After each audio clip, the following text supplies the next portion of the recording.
நடிகர் கமலஹாசன் அவர்கள் கூடும் கூட்டம் ஓட்டாக மாறாது, விஜய்க்கு மட்டுமல்ல எனக்கும் பொருந்தும் என்ற பேட்டியானது விஜயின் அரசியல் நகர்வுகள் குறித்து அவரிடம் கேட்கப்பட்ட கேள்விக்கு பதிலாக சொல்லியிருக்காங்க.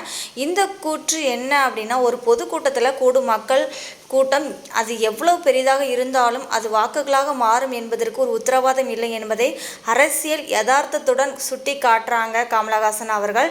அவங்க தனது சொந்த அனுபவத்தை வச்சு நடிகர் விஜயின் உதாரணத்தையும் குறிப்பிட்டு பொது ஆதரவு அல்லது ரசிகர் கூட்டம் தேர்தல் வெற்றியை உறுதிப்படுத்தாது என்பது. நண்பா, ஒரே ஒரு டவுட்டு, எங்க போனாலும் இது வெறும் சும்மா கூட்டம், ஓட்டு போட மாட்டாங்கன்னு சொல்றாங்க. அப்படியா? இது என்ன சும்மா கூட்டமா?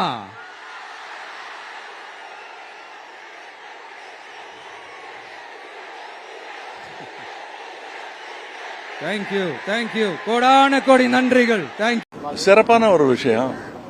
எத்தனையோ பேர் காத்துட்டு இருக்காங்க. அதுல இவருக்கு கிடைச்சதுல எங்களுக்கு பெருமை. ஏன்னா இந்த நாடு ரொம்ப திறமையான நாடு. எனக்கு கிடைக்கல உனக்கு கிடைக்கலங்கிறதுல போட்டிக்கு இடம் இல்லாம அத்தனை பேர் கியூல நிக்கிறாங்க, தகுதியுள்ளவர்கள். யாருக்காவது என்னுடைய சகோதரருக்கு கிடைச்சதுல எனக்கு மகிழ்ச்சி. இவன்லாம் என்னைக்கு நடிகனா போறாங்க. கூட்டம் அனைத்துமே ஓட்டா மாறாதுங்கிறது வந்து எதிர்கட்சிகளுடைய கண்டிப்பா மாறாது. அது எல்லா தலைவர்களுக்கும் பொருந்தும். எல்லா தலைவர்களுக்கும் பொருந்தும். விஜய் தனியா அப்படி நம்ம ஒதுக்க முடியும். எனக்கும் பொருந்தும், எல்லா தலைவர்களுக்கும், இந்தியாவில் இருக்க எல்லா தலைவர்களுக்கும் கூட்டம் சேர்த்துட்டா அது ஓட்டா மாறாது. இந்திய பிரதமர் இன்னைக்கு 5 மணிக்கு நாட்டு மக்கள் கேட்பேன். நானும் நாட்டு மக்கள் தான். விஜய்க்கு ஒரு வரியில அட்வைஸ் கொடுக்கணும்னா என்ன மாதிரியான அட்வைஸ் கொடுப்பீங்க? யாருக்கு? விஜய் அவர்களுக்கு. நல்ல பாதையில் செல்லுங்கள், தைரியமாக முன்னேறுங்கள், மக்களுக்காக செய்யுங்கள் என்பதுதான் நான் எல்லா அரசியல்வாதிக்கும் கேட்கிற ஒரு வைக்கிற வேண்டுகோள். நான் வெறும் சிட்டிசனா இருந்தாலும் அப்படித்தான் வச்சிருப்பேன். ஐயா, எங்களையும் கொஞ்சம் பாருங்க, எங்களுடைய முன்னேற்றத்துக்காக வேலை செய்யுங்க, உங்களை எந்த இடத்துல கொண்டு போய் வைக்கணுமோ நாங்க வைக்கிறோம் தானே மக்கள் சொல்றாங்க. அதைத்தான் நானும் சொல்றேன். சட்டமன்ற தேர்தலுக்கான பணிகளை மக்கள் இந்த மையம் தொடங்கியதோட விளைவுதான் இப்ப இந்த மீட்டிங், நீங்களும் நானும் பேசுறது. திமுக கூட்டணி கட்சிகள்லாம் வந்து எங்களுக்கு இரட்டை இலக்கத்துல வந்து தொகுதிகள் வேணுங்கிறத வந்து எதிர்பார்க்கறாங்க. உங்களோட நிலைப்பாடு என்ன சார்? எங்களுடைய எதிர்பார்ப்பை நான் உங்ககிட்டயே சொல்லுவேன். பெரும்பாலும் விரும்புறாங்க.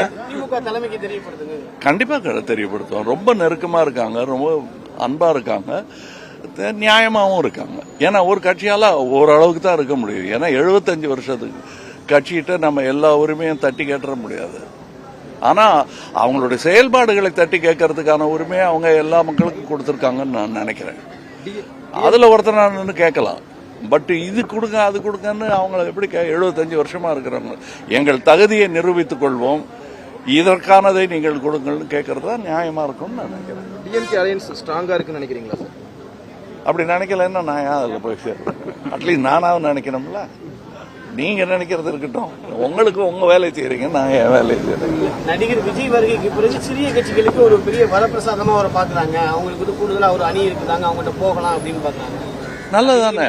நான் நேத்திக்கும் சொன்னது தான் சொல்றேன். எத்தனை பேர் அரசியலுக்கு வந்தாலும் நல்லது, முக்கியமா மக்கள் வர வேண்டும். அதுதான் என்னுடைய வேண்டுகோள். வேண்டி வேண்டி கேட்கறது, எந்த தலைவர்கள் வேணாலும் வரட்டும், ஆனா மக்கள் தயவு செய்து நீங்க வெளியே இறங்கி வாங்க. ஒரு நாள் தானே, பண்டிகை மாதிரி நினைச்சுக்கங்க. அது நிஜமாவே உங்கள் அந்த 5 வருடத்தை பண்டிகையாக மாற்றக்கூடிய